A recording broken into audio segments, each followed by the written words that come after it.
Today we're continuing our senior spotlights on WCTV. Right now joining us, we've got Bechtold in the studio. The clock has nearly struck midnight on seniors in the Department of Communication, opting not to count down the days, but to make the days count.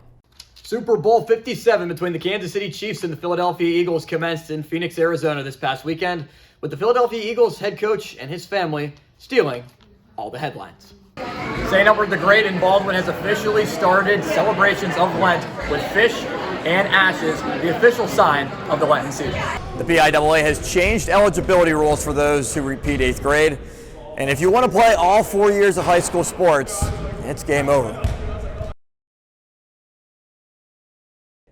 Injuries told the story of Waynesburg men's basketball's 7th consecutive home loss last night, falling 65-52 to Westminster at the Rudy Marisa Fieldhouse. The Yellow Jackets have failed to win a conference home game and are now 5-14 overall and 3-12 in PAC play. The Waynesburg University baseball team hosted Westminster yesterday for what turned out to be very exciting matchups. Bryce Badillion and Seth Bergdahl got the offense going early. The duo scored the first 2 runs of action in the bottom of the first to put the Yellow Jackets ahead. Trailing by 2 in the bottom of the 8th, Lane Hours hit a solo home run to cut the deficit in half. With 2 outs in the bottom of the 9th, Bryce Badillion smacked an opposite field home run to tie the game at 6 and send it into extras. Now, what also helped to push Fetterman over the top was in Erie. Now, this is a county that President Joe Biden won by 1 percentage point against Donald Trump in the 2020 election. 999 votes exactly was the win for Fetterman. 10 percentage points to be able to win in Erie. Week 0 matchup between the visiting Brashear Bulls and the Baldwin Fighting Highlanders in the Battle of Route 51. Kozar in the shotgun. He rolls to the right. Looks for an open man, now starting to feel the pressure. John Kozar still rolling out. Pass is thrown in, it is cut. Inside the 15-yard line, still going is Keith Minson. Minson down at about the 13-yard line as he makes that grab. As it's actually a Wildcat. They're looking to throw it, and there's a wide open man as he gets it in the end zone, and it's Keith Minson. Andrew Sharp lined up as the quarterback, and he threw it to Keith Minson, who was wide open. No one covered him in the end zone. Over 3 receivers right side of the formation. Troxel on the left. Colton Jones, clean pocket, looking to fire it downfield. Rosati, he's got it. Past the 30-yard line. One man to make miss, and he does. Anthony Rosati, another man. He moves past him. What a phenomenal play after the catch by Anthony Rosati as W&J strikes again. Wessling back out to Richards. Half the quarter gone by. Richards, step back, swings it over. James Wessling tries a straight-on three-pointer and splashes it in. Money ball, James Wessling, his first 3 of the game. Nate Wessling has it, swings it over. Richards will try a straight-on three-pointer. He splashes it in. Money ball for Nate Richards, 2 threes in the third quarter. Into the hands of Weaver, swung around, stolen by Nate Wessling, left-handed in. Manning off the dribble, loses control and goes to Cherico. Cherico has the lane and finishes left side with the right hand. As Baldwin has it to begin the 4th. Richards all the way to the basket, puts it up and in, plus the foul. Here's Richards, now in a 4-point lead for Hempfield. He puts up the shot and in. Baldwin sends it across the rink. What a pass to Puenta, and the goal scored for the Fighting Highlanders.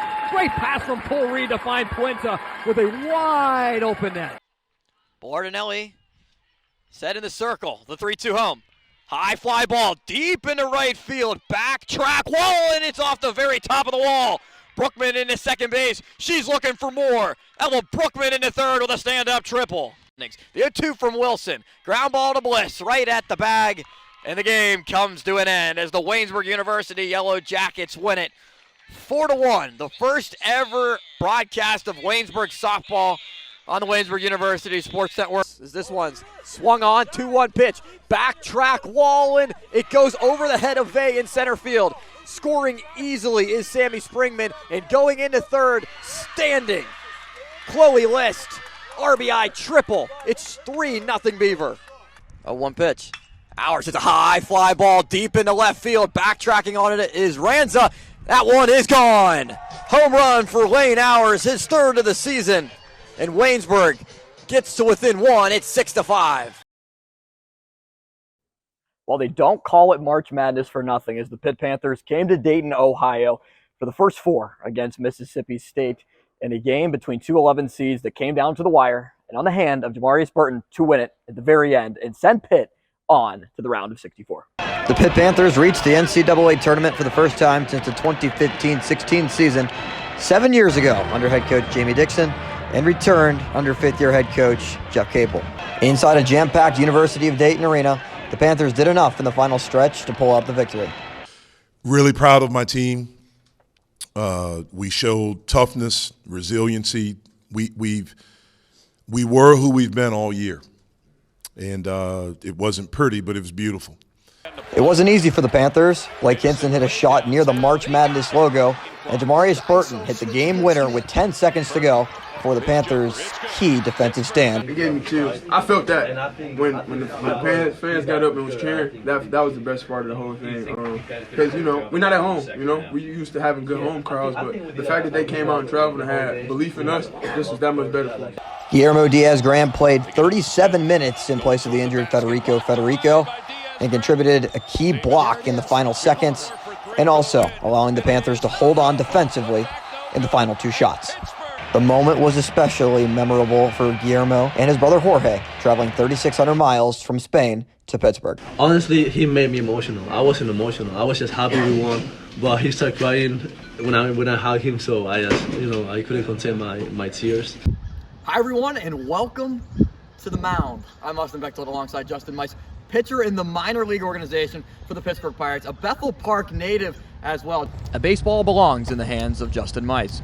The local product has been around a ball field for 2 decades, learning to prepare for starts through experiences from the Cape Cod League to now 2 years in the minors. So I do most of my stretching actually in the clubhouse before I head out, and then I'll do a couple stretches on the field, play catch, throw about 20 pitches in the bullpen, sit down in the dugout for a few minutes, and then go out to the mound.